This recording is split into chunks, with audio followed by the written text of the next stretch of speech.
ले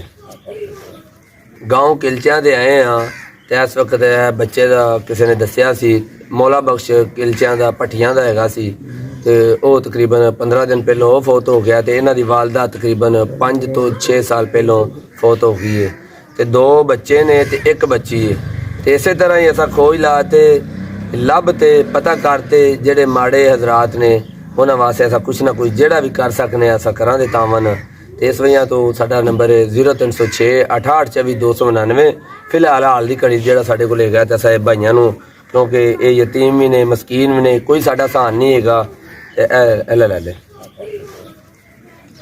इंशाअल्लाह ताला आंदा भी जड़ा ना इस तरह के घर कोई साड़ी निशानदाही चाहे तो असा इन्हों देंदे रहांगे। तो किलचा गाँव तो इस वक्त आए हैं ठीक।